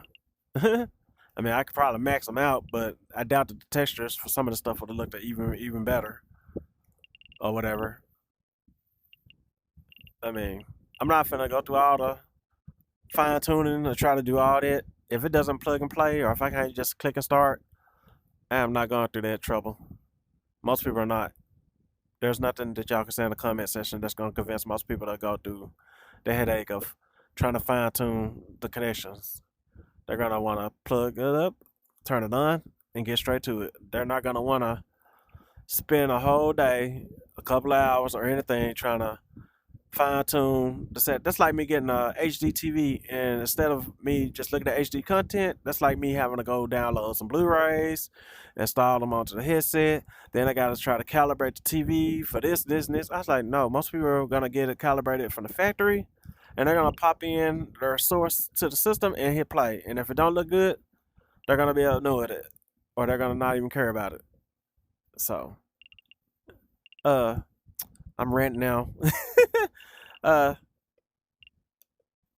Yeah, I'm ranting enough that I lost freaking what about 40% of my battery power because I forgot to switch my battery uh out. I got the Bobo battery system. Wow. Okay, yeah. And I got the 3 dot charger. So I usually pop in batteries on the headset and then keep it rolling. Now it's charging. And I got a charge notification. And I gotta hold down the metal button to refresh. Okay, so yeah. Alright, that was my rant. That was Navigator. That was showing the difference between using the MetaLink app and virtual desktop. And that's it. Feel free to comment if you want to. Feel free to subscribe. I might create more videos with how to's and segments or whatever later on. I'm like on and off. I'm basically a VR customer, and if it's an issue that I want to talk about, then I might upload. So I uploads are sporadic. It just depends. I can tell you right now, the games that I'm into at the moment are mostly on the Quest store, and we still got the issue with the PTC. I'm about to report that. I'm about to remake a video showing that whenever I exit I think it did that before. Whenever I exit virtual desktop, it was launching one of my Quest apps. Basically everything that I pinned are great games that I play on the regular. Ghost Town, you'll love it.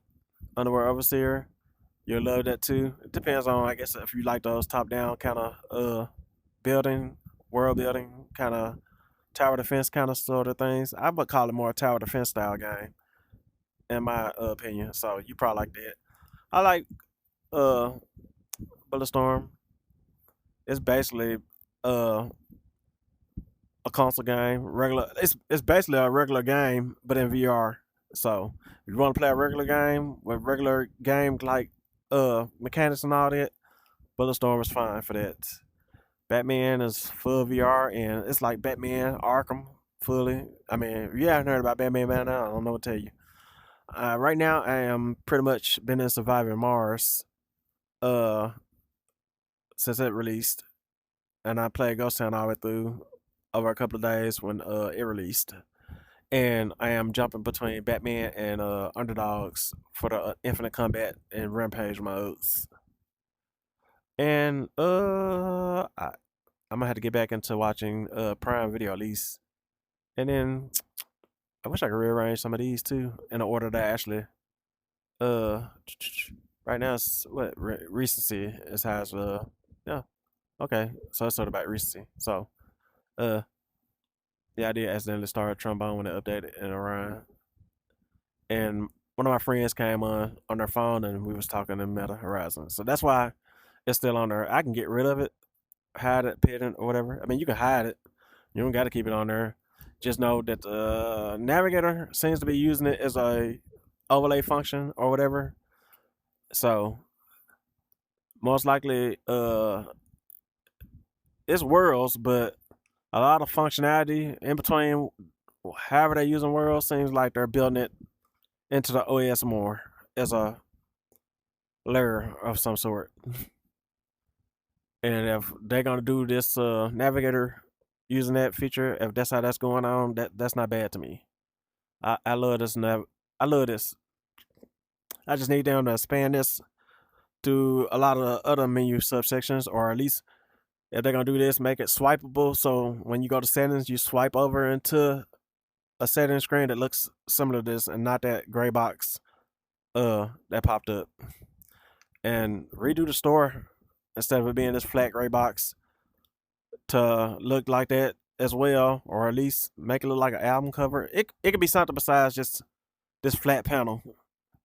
And boy, I'm about to report the tracking as well, because well, it could be recording, but I've noticed that lately that for the light that's in here, it's like when the cameras move at a certain pace or something.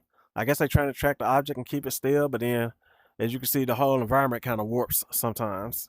So, at Meta, if you're watching it, get on it. But I'm on the public test channel, so I haven't noticed that on my Quest 2, which is still on V76. But I have been noticing it since I've been on PTCs on the Quest 3.